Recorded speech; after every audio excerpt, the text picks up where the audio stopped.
And we live. Happy Wednesday and welcome to another Everybody Can't Go Convo. I am your host, Jessi Holley, and today I'm excited yet again. I am excited yet again because I have another dynamic interview for you guys. Somebody that I met in all of my travels around this I don't know about great, but around the country when I was in another place. But you know that wherever I go, I'm gonna find some fun. I'm gonna find some friends. And since everybody can't go, I'm gonna go find the people that can. And so, without further ado, today I introduce you guys to Izzy Baker. Izzy, welcome to the show. Thank you for coming on with us. Appreciate having you. Yes, thank you for having me. I'm so happy to be on the Sherry Shepherd Show.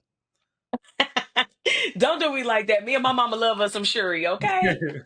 You know you got to do the formal intro and whatnot because Uh-huh. this is official stuff. Right, right, right.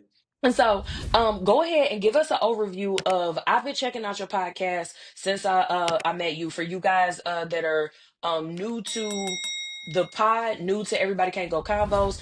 If you didn't know, and for those of you that y'all been here for a minute, y'all know we were at Podfest a few months ago. So, of course, all of those dynamic people that I met while I was at Podfest, I told you guys that we would be going through interviews and that you would be getting to see more of some of the people that I was able to meet, break bread with, learn with, exchange different ideas and things. And that I was going to put you guys on to some of my favorite podcasts.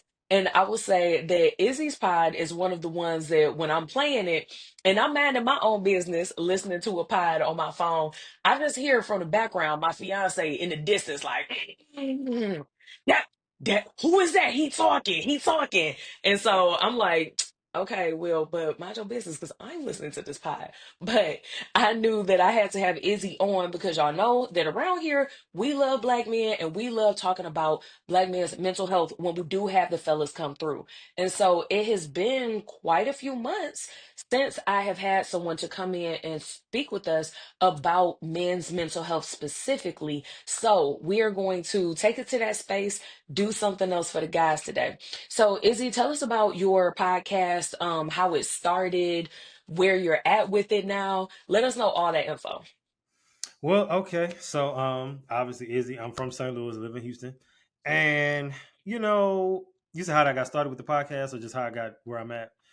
Hmm. So, going back to 2017, I remember I graduated college fall 16. And I had a job, ended up quitting. Should have got fired. Should have let them fire me so I could have got that unemployment. But I was just in between spaces. I was substitute teaching. This is before my 6 year stint as in education, and I was substitute teaching with this agency. My dad called me one day. He was just like, you were such a creative person. You should start like a blog or something like that. So I ended up starting a blog, and I came up with the name PSA, and it was stands for because I knew it was going to read like a public service announcement, but then also the name. So my dad's brand, which is not my brand, was called Prodigy. Then the S is sportive, meaning it's a double meaning light or playful, and then the attestations is something delivered as true or um something delivered as true or something that is like news, like so if you read it together it's like Prodigy's funny news or Prodigy's light truth, if you could read it, if you want to break down the name. And so originally, now I know do you remember, I'm not gonna say that, but I'm thinking it, but do you remember the show that used to come on VH1, The Best Week Ever? Mm-mm. So it was an old show that used to come on every Friday on VH1, and it was basically they would recap what happened in the week. They would get celebrities and radio show hosts and people to come on and just people influencers at that time. They wouldn't call it influencers back then, but they would just come on and just give their take on whatever happened, whether it was on Dancing with the Stars, whether it was with Beyonce, whether it was with some dish that happened that week, with the president. Long story short, I did that in blog form, and I took like 2, 3 topics and discussed that. I couldn't keep up with it, so I ended up stopping. And so I remember as time progressed later that year, I remember I was laying in the bed, and I don't think I had started working as a um, not assistant. Well, yeah, T. I don't know if I started working as a TA yet because I started being a TA in October that year. But I was remember laying in the bed and I was watching this video. It was a spiritual lady, Christian, whatever. And she was just like, whatever you've been praying for, God is going to bring it to you that day. It's coming today. The idea, whatever is coming today. So I thought, people just be talking. I mean, I believed it, but you know how it's like you hear stuff like that all the time. So I remember laying in the bed and almost like that, the idea for this thing started to come and the ideas just started flowing. Some of the ideas I still actually even still do on the podcast now, 9 seasons in. And so I remember hearing podcasts. It was either YouTube or podcasts. At the time, I had lost weight and then I gained it back. This is before I went through the real big weight loss. And now I'm in another stage of that all these years later. But I had, whatever. So then I was like, I'm not ready to be on camera yet. And I knew podcasting, you didn't have to, because this was back in 2017, late 2017. So I had the name, I had the goal, and then I said, you know what? I said, let's do a podcast because, they don't have to see me. Because, this is back when podcasts was strictly audio back in 2017, 2018, even when people didn't even know what a podcast was. And Mhm. little did I know, leading up to that point, that whole summer, I had found this podcast by this lady. I'm always going to give her a shout. I don't even think she podcasts anymore. Her name is Robin Nicole, and she based out of New Orleans. And she had a podcast called I'm Wired to Inspire. It was like a Christian motivational podcast. So, of course, it was heavily Christian based, but, it was motivation. And I used to binge listen to them, just listen to them that whole summer. And so long story short, I remember finally getting the idea late that year, and I said I'm gonna start the podcast early next year. So around February 2018 came. Before that, I remember went on a 2 week binge and I listened to just Googling podcasts, Googling the best types of podcasts, because I'm looking like these top 10 in these categories, what they doing, because I need to do what they doing. Then I saw one thing with storytelling. Okay, better, I'm a writer, I can do that. Then I started getting into that. After 2 weeks of binging, I ordered a mic. Did my first podcast literally sitting on my couch with a hoarse voice sounding like T-Boz. And I recorded the podcast February 2018. And here we are 9 seasons later, about to be 9 seasons later in 2025. Okay, turn up, turn up. So, I'm about to ask about shameless plug type stuff. You said coming this year, so you're going into season 9 in 2025? Yes, April 10th, we are going to be in season 9. Um, I'm excited about it because, who has to say they have a podcast after 9 seasons?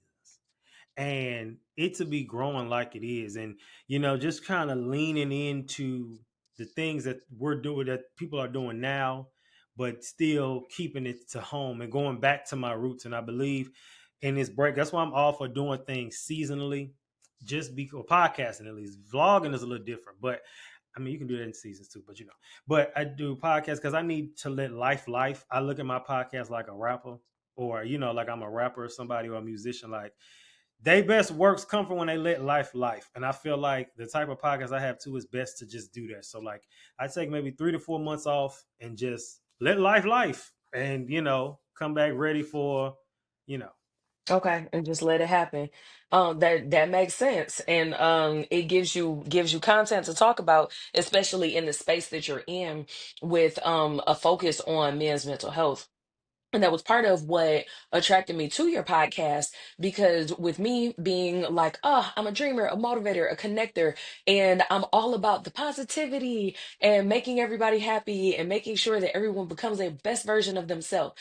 As I embarked on my own journey, my own growth journey, as well as moving into creating my own podcast, I was always told like, well, yeah, no, you a girl, so your podcast is for girls. And I'm like, but personal and professional growth and mental health, those are all things that men need as well. And as I started to in several different spaces, in the workspace, in the space with my own business and brand, and a lot of other places, the more I dug, the more disheartened I became with the lack of resources that are available for men in mental health. And then when you niche it down even further and like I started reading the studies, percentages, all types of stats and stuff. It's one thing to look at men's mental health in safe spaces for men. But then when you niche it down to black men, it's like you go from a scale, break it down by more than half, and then when it's you guys, it's just like it's like this little sliver of like space. And I'm like, well, wait a minute. all of the like the people that I know, the men that are in my family, that are in my mastermind, that are in my space, I'm like that I was like, oh, I had me a little unicorn tear for I'm like, I know all of these great people that don't have as many resources, outlets, or spaces to go to. I mean, for me, all I got to do is open my phone and I can text somebody like that. And to find and even try to put myself in the shoes of thinking about what it's like to not have that space, not because you don't want the space to be there, because I feel like for women, we're like super kumbaya about it. You can always find your tribe. But I was like, well, dang, for the 10 tribes that women have, there's like, point five for men to go to. And it's like, for me, if I like spend some time over here with a group and it's like that's not really the best fit for me, I can try another group, I can try another try, I can go to another place. And as you know, since everybody can't go, that means that every tribe isn't meant for every person. But I was like, well, what happens when you only have one choice? It's either you go with that one tribe or you got to be by yourself. You got to be alone. Mhm. And honestly, I kind of think that's why so many people just start getting lost in that manosphere red pill foolishness. Because it's like, sir, you're just regurgitating rhetoric that you heard online. You don't live your life like that. That's not the way that you choosing your mates. That's not the way you making decisions. That's not the way you were raised. But I'm like, I really started to look at like, oh, you know what? A handful of those people end up going in that direction because where else is there to be? So when I started listening to your pod and some of the issues that you talk about, the things that you break down, I'm like, this is super awesome because not only are you educating and have one of those safe spaces where you are teaching, people are able to learn, hear sound advice, get some laughs, have some good fun, but also that your space is quality. Like that in itself, quality, and you got quantity. Like you said, you were 9 seasons in at this point. And so I was like, yo, that's dope, and I gotta have him on. So I only got 5 questions today. Y'all know sometimes I will come with 7, 8, but we gonna try to keep it Yeah. condensed, y'all. So my first question for you is surrounding breaking the stigma. And I've talked about that in past episodes before during Mental Health Awareness Month. And what are some of the biggest misconceptions from your point of view about men's mental health? And then, in your opinion, how can we work to break the stigma that keeps men from seeking help? Well, first of all, like I tell people all the time, when people hear mental health, they hear mental illness. See, I'm a wordsmith and I'm a writer. So I'm big on definitions. One thing I can say is when it comes to like words and things, just a quick little, story time. I hate when people say the money is the root of all evil. That is not what the Bible says. The Bible says, for the love of money is the root of all evil. And people One. leave out that first part, and that really irritates me. Not because I'm a Christian, but because um, y'all can't read. There's a words in front of that changes the whole dynamic of the sentence. So that's Mm-hmm. that. But mental health, people think of mental illness, and the study of the definition of mental health. One of them that I go by is the study of how we act, think, and feel. So if you're having, so I've gotten digs in the past, and I don't know if you've gotten them or you might get them, where people will say, well, if you're not a licensed professional, why are you speaking on giving advice? Well, here's the thing. When it comes, I know what topics I can give advice on and the ones I don't. The ones I give advice on is like an episode that'll be dropping this season. I'm 30 now. What? I can have a conversation about that because I'm 30 now. What? You know what I mean? But when it comes to overcoming anxiety, I can give my take on some things that work for me. But I had an anxiety coach on the episode, so they're the expert. You know what I mean? And I think when it comes to breaking the stigma, it's just about having those conversations. And me in general, I'm not afraid to have hard conversations. Just and a lot of men are against that. It was disheartening on my last season. I did a panel, which I'll be doing another panel this season. Gonna be real messy. Look at the panels that I'm gonna do. I'm trying to go for 3 of them. The panels are gonna be a mix between the DNC and a Love and Hip Hop reunion. crazy mix. But anyway, so it was hard to hear two people that I know personally that are friends in real life. They were like, I don't shame anybody for going to therapy. It's just that I don't see myself paying for advice. And it's unfortunate that so many men especially think that way. That, oh, you just paying for advice. But it's like, it's really just getting to the root of why you do the things you do. Because if you could figure out why you was doing it, you'd figured it out. And people now heard a homeboy, he even said, my friends are my therapists. Your friends are not that smart. And see these kind of comments like this that people be like, well, how can you talk about mental health? But here's the thing. I actually, because I also podcast produce for a company as well. And I love podcast, just producing in general. But the lady that I was working for, she's a licensed professional in several things.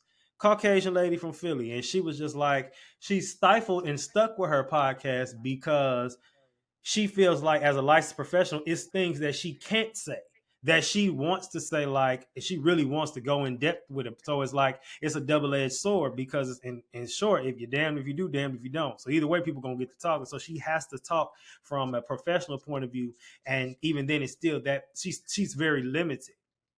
Hmm. So that's why I'm happy about that in my space. I don't feel like I have to go be a therapist, which at this point I wouldn't be a therapist no way. But if anything, a life coach, if that. But I wouldn't be a therapist. But breaking the stigma is really just having a conversation. Keeping these doors open because like if he'll talk about it, he can do anything. I want people to look at me and say if he can do it, I can do it too. That's real. That's real. And yeah, I have said it to y'all before, and I'm gonna remind you just in case you forgot or just in case you ain't go back that far and watch that episode. It's great to talk to your friends, get advice from them, but your friend ain't your therapist. And 9 times out of 10, I'm actually shout out to Michelle Bird, who was on last year. I will have to double check on this, but I do believe that if you are best friends with a clinical therapist, that that person will recommend that you not be their patient. So there's a difference between even if I mean, and I tell my friends, why do you think I would tell y'all and not tell my friends the very same thing? Yes, I can give you good sound advice. I can give you wise counsel. And when it's not my lane or I don't know, y'all already know what I'm going to say. I don't know. And if I ain't about to look it up and figure it out, I'm going to tell you that too. But there is a difference in the advice per se that you will get. Therapists aren't giving you advice. They are giving you tested, proven, clinical, clinically backed, scientifically backed um coping mechanisms. They are helping you to, they're not just helping you unpack. We can help you unpack. We here in our little iPod circle so that we could talk about it. But when you are having, you could have the exact same conversation that you will have after you watch this episode, the exact same conversation that you would have with your BFF. If you took that conversation to a therapist office, you are going to have totally different aspects of that same conversation opened. They're going to dig in a way, as long as they feel like it's safe to navigate there, they're going to dig into it a completely different way. And you're going to walk away with a different set of action steps than what you would end up with if you are listening in with me, if you're listening in with Izzy, if you are going anywhere else for any type of advice. So getting wise counsel and getting that advice, that does not replace that doesn't replace therapy. That doesn't replace the strategies and the tools and techniques that you are going to learn when you are speaking with a licensed clinician. And also, I forgot to get a disclaimer, so I'm gonna say it now. This disclaimer, even though we like 20 minutes in, this covering the whole pod. We are not mental health care professionals. We are podcasters, and you're getting coached right now. Now, the same way that you need coaching and therapy, they are closely related. They cousins, Yeah. but they are not identical twins. And I need to make sure that we get that while we're talking about how some people don't want to quote unquote pay for advice. It's not just advice. So y'all remember that for sure. I will So say, adding to that, not to cut you off, I have oh, had you go ahead. therapists or, because I interview experts, and then there's also on the flip side, I would make it relatable as well. But I've Mhm. had interviewed almost anybody you can think of, as many different positions in the mental health and wellness space, and we'll have even more of those coming up this season. But I actually have a licensed therapist that was like, if you can't afford therapy right now, it is okay to find some books and some podcasts to listen to in the meantime. So I don't want anybody to say, well, let me not go listen to a YouTube channel or that, because, one thing I do is I try to get as much free game from these people as I can. So, Mhm. you'll see plenty of experts, doctor this person, ex pharmacist or wellness nutritionist, and or, licensed therapist, anxiety coach, sleep expert. I didn't even had that on there before. So, we keep the balance. Okay, good, good. And I might ask you for some book recommendations to drop in the show notes, and we can compare notes to see are we reading some of the same books, and if you have some good stuff that I haven't already recommended, or if you just have some favorites, we're gonna drop those in the show notes for you. Because I will say that in my own journey, at one point I did have to go the free route. No, your girl did not qualify for Medicaid, but I also ain't have employment, nor did I have health care. And I was like, well, it would be nice to go to a therapist to talk about why I don't have a job and I'm upset about it. But that wasn't available. What did I have to Yeah. do? Exactly what Izzy just said. I had to make sure that I was researching some good clinicians who had written good books, and different couple different shows or movies or different things that I watched. I'm not even gonna throw shade at that man, but he's not a real doctor. I'm gonna just leave it at that. And I'm gonna move on to my next question. You'll figure out who I'm talking about. So, my next question for you is surrounding emotional expression.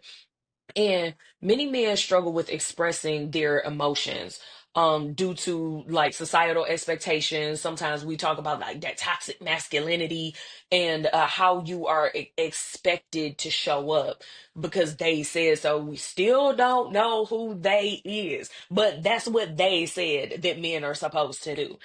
And what are some of the practical ways that you recommend for men to learn to communicate their feelings without that fear of judgment and all of the other little jabs and the little stuff that they are going to say when men are showing up in what I call a healthier way?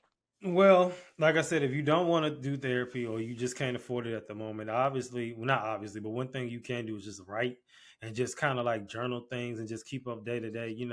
Not necessarily like the first person that came to mind was Helen in Medea's Diary of a Mad Black Woman, and I remember it was in the story. She's like, "Dear diary, today this happened." I mean, you don't have to do it that way.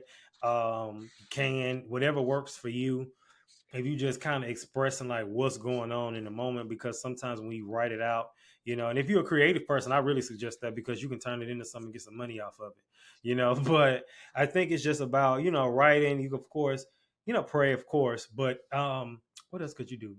Like I said, listen to podcasts, listen to YouTube channels, talk to your friends, but just keep in mind they're going to be biased.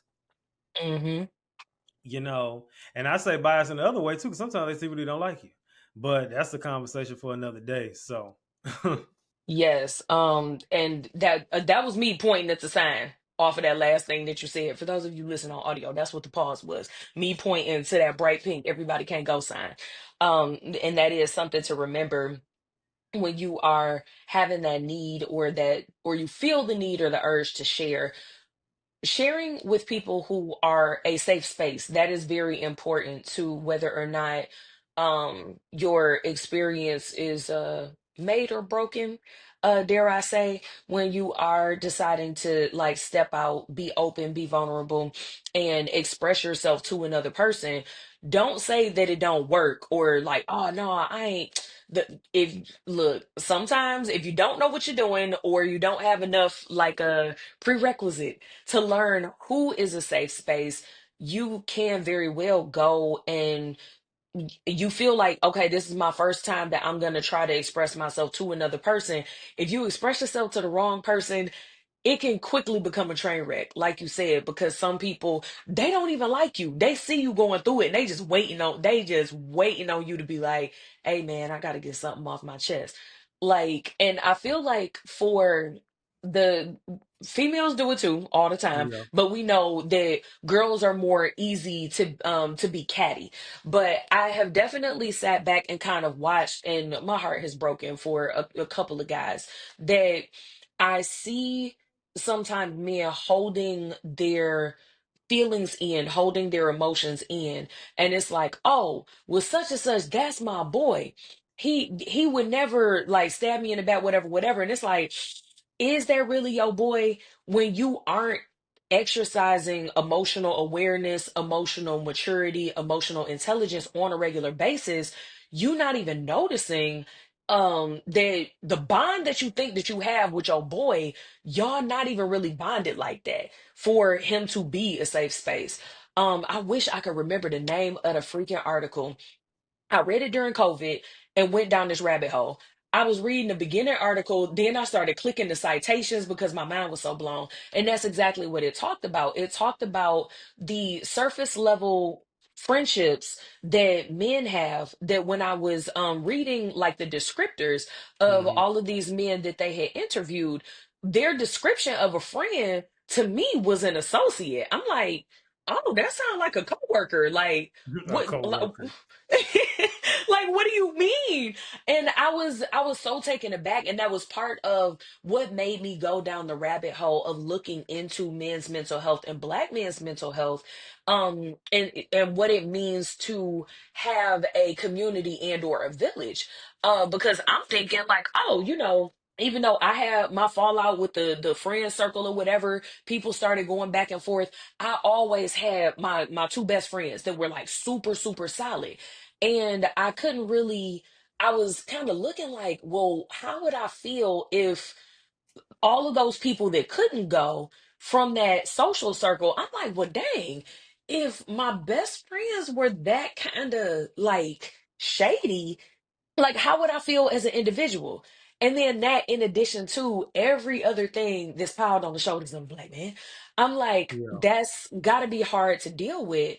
And it leads me into my next question, while we're talking about like all of these things that are it's just the facts and the stressors of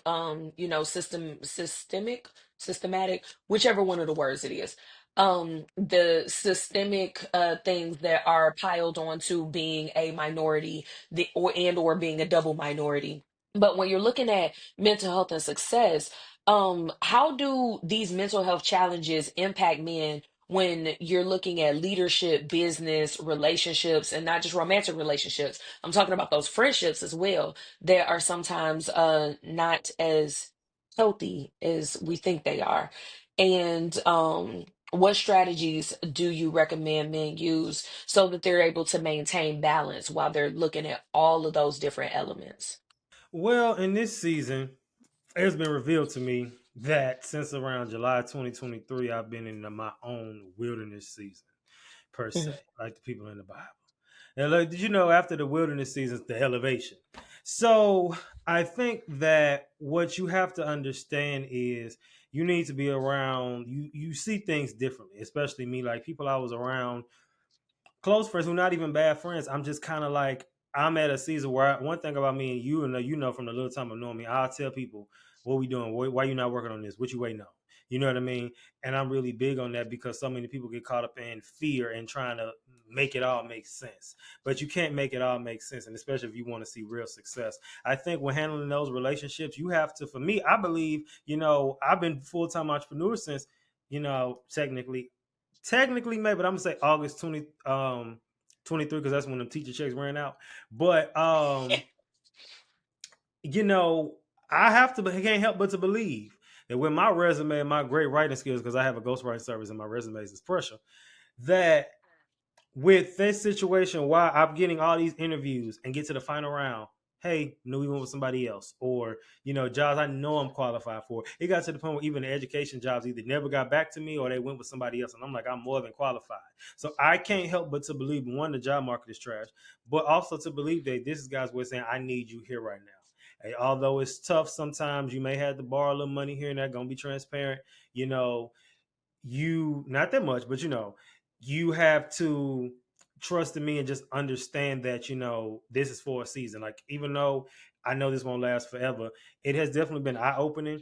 And it hasn't been like, no, oh, I can't count on anybody, but it's just certain people and certain logics that I was cool with for a long time. I'm learning that I really can't be around. And I know that I've been setting myself up with new connections and people who just get it, because a lot of people I've been around just don't, and so, yeah. Yeah, that's real. That's real. And I talk about that in my book, Everybody Can't Go. And from that, I one of the things that I say around here all the time is just because you're alone doesn't mean that you're lonely. That means that it's time to buckle down and do something with that time that you're spending by yourself. And I mean, if you choose to spend it sitting there being lonely, like that's on you, but you do get to choose. You have that option to spend that time building yourself, learning new things, doing self-assessment and doing things that are able to help you to get to that next level and propel you forward. So I really liked that answer and that breakdown that you gave. Oh, another thing, if you're using credit, you borrow some money. So even people with money be borrowed with money. So look, um, I had thought of that at the beginning of you at the beginning of you talking. So well, you actually segue right into my next question with talking about support systems. So you talked about how some of your friendships and things have shifted as you have started to transition into like your next season and doing things in isolation. And I like that you brought it back to the Bible. You're wandering in the wilderness season. Um and so through that, what role are, you know what? I'm gonna do these one by one. What role do friendships and family play as you're in your wilderness season? Just knowing, even friends and family, you can't tell everything to. Like, I'm not trying to turn this to a sermon, but this is where I'm kind of at in life. But even in the Bible, like, you know, Joseph told his brothers what happened and they tried to kill him. You know what I mean? Jesus Yes. couldn't even do miracles in his hometown because they were too familiar with him.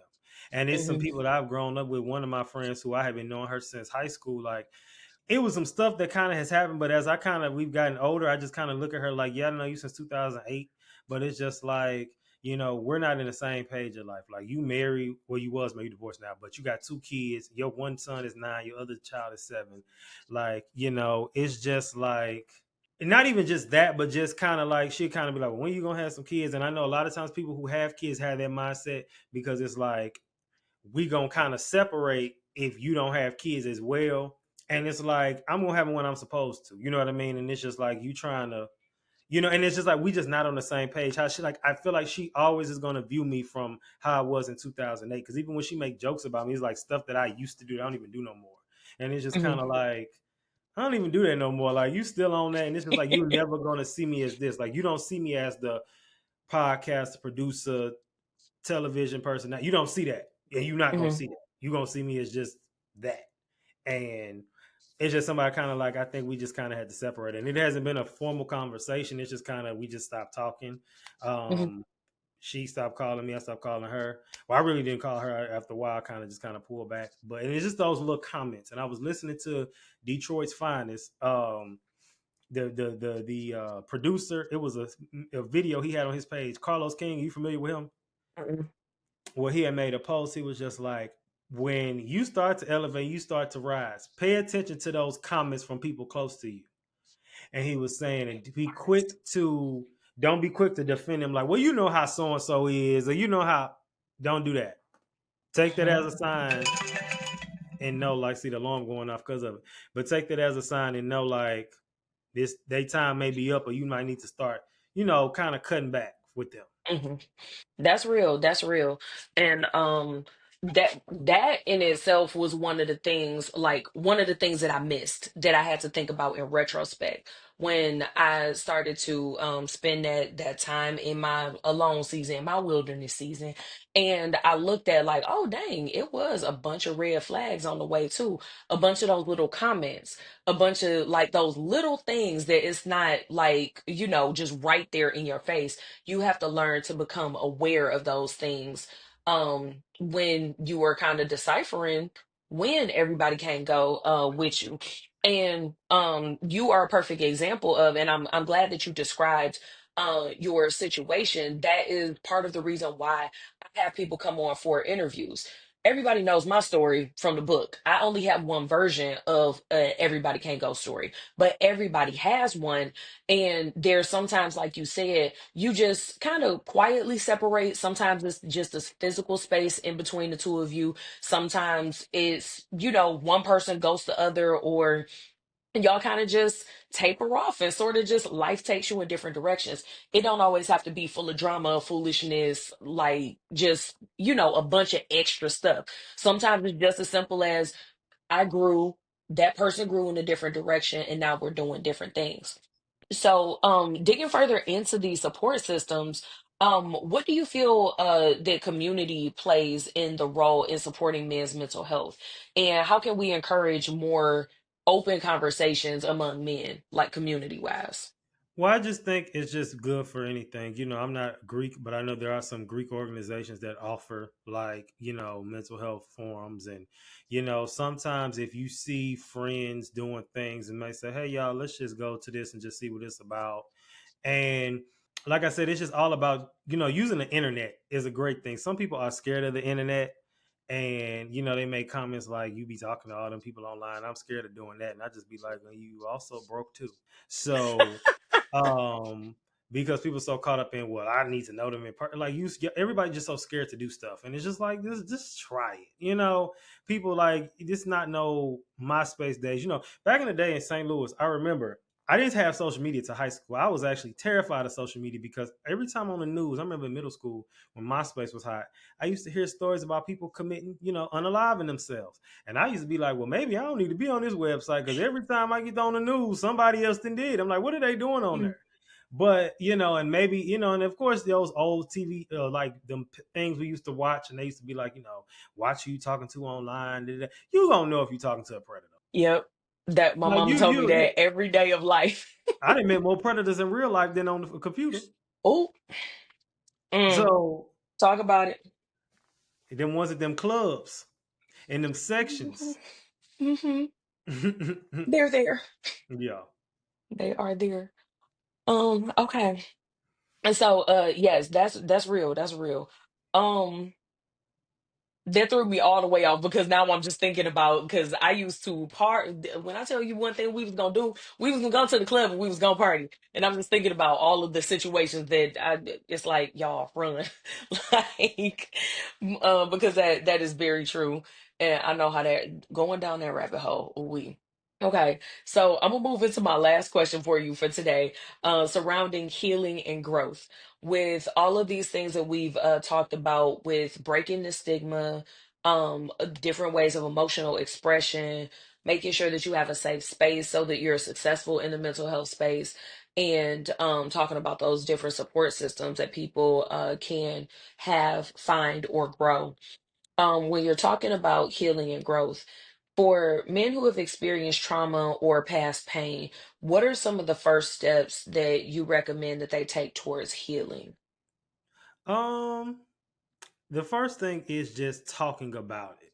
That's the first step. Well, first step is really recognizing that there is a problem. Because a lot of Mm. people don't realize that it's a problem. They think they good, and it's like, you're not good, you off. And that's okay, because I'm off too. But it's just I'm off in a different way. And I had to realize it was a problem. I remember when I first went to a therapist when I was in college, it was another wilderness season. And I remember I was away from everybody, and I had went through a lot of stuff with some people, and I was separated from some people. It was a lot of drama, a bunch of crazy stuff. And I remember that's back when I used to be, be depressed all the time, and, anxious, and didn't realize it, knew it was a problem. But I was like, I'm tired of feeling this way. I had contemplated suicide for a very long time, and just thought about it, and was just like, more so I don't want to be here, and which is still not a good feeling for anybody. Mhm. Um, but eventually I got to the point where I was like, I'm tired of feeling this way. And I was in college. Therapy was free back then. And I know it's even free even now. A lot more colleges, and not all of them now.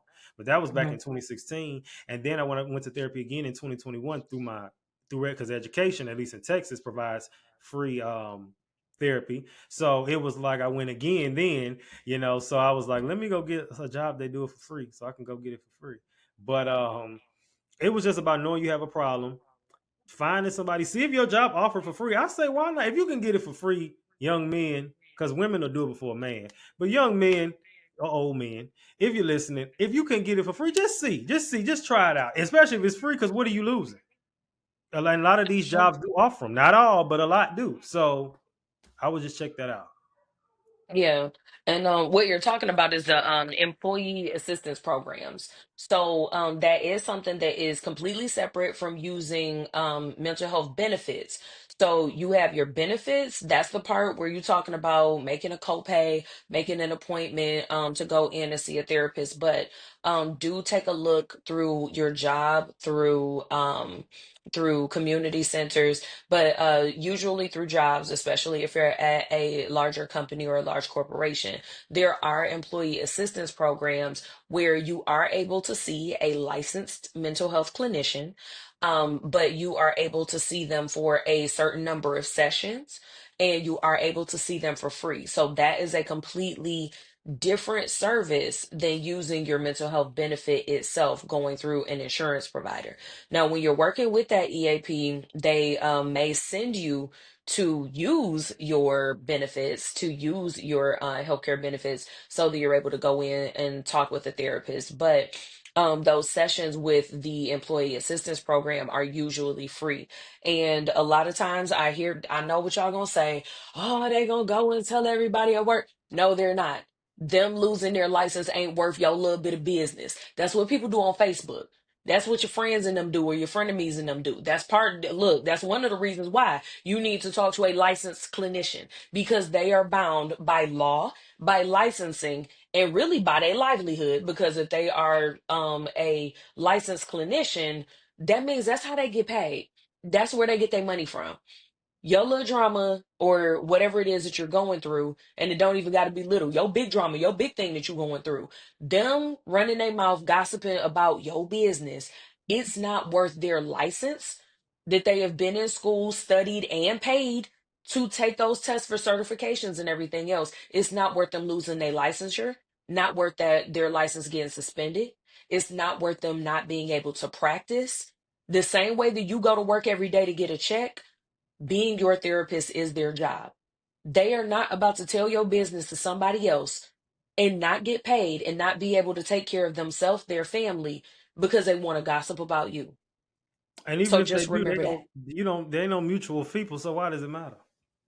Even if they Look, did, that part. That part. even if they I did. haven't heard a therapist yet of the ones that I do know.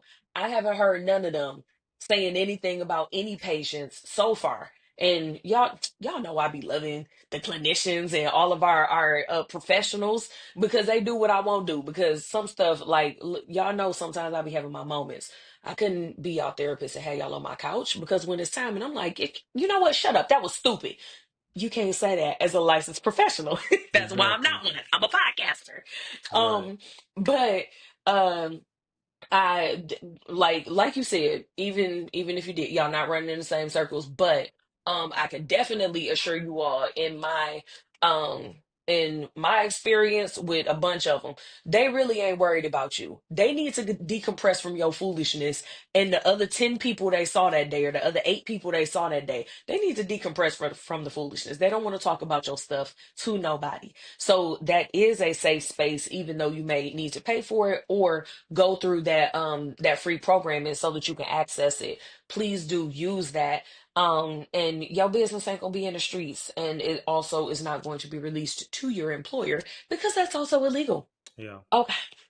So my last question for you is what resources do you recommend for personal growth? Well, obviously, my podcast, PSA, the Mental Health Podcast, on every streaming platform and YouTube. Right now, although the season is off, we are doing my Mental Man Monday live stream, which is a little lighter. And we just kind of discuss 3 topics that are going to center around men in the entertainment, sports world, just entertainment. And we giving our take on it under 4 different segments. But in the meantime, you can listen to that. There are many resources on YouTube, Instagram, finding communities for men. So a lot of them are dropped on my podcast, so you can check that out. That's the easiest way to go about it. And yeah, I can't think of none. There's a whole bunch of them right now, but those are a few. Express Yourself Black Man is a good YouTube channel. and podcast. Harley Initiated is a good podcast that does that. And it's another one, Nice and Neat. That's another one too. Okay, cool. I will have to check out some of those and see if we can bring you guys some more dynamic interviews. So if it's not enough for you to listen to little old me, there are some men-friendly spaces, some black man-friendly spaces for you all to get your guys time on and learn more about mental health and those safe spaces, tools, resources, techniques, different things. If you don't want to read the book, listen to the audio book. That's always a good resource for you as well. Download Audible. Even though, you know what, Audible gonna have to pay me for that because that was a free plug. It was. And I'm gonna give you guys a shameless plug. You do need to get your copy, if you don't already have it, of the Right Division Journal. And the reason why you need to get that is because at the beginning of this episode, Izzy told you that you need to journal. And guess what? You don't have to Dear Diary it out because I already wrote the question for you. The questions are right there at the beginning of every page. And guess what? You don't even have to read them in my voice. You can read them in whoever is your favorite male actor's voice, just so that you can get all of those thoughts out of your head and onto paper. You need to write the vision, make it plain, and where else better to do that than in the Right Division Journal in that updated and expanded edition. And also make sure that you pre-order your copy of Everybody Can't Go at www.everybodycg.com. And Izzy, we want to thank you for coming on with us today. This was super dope.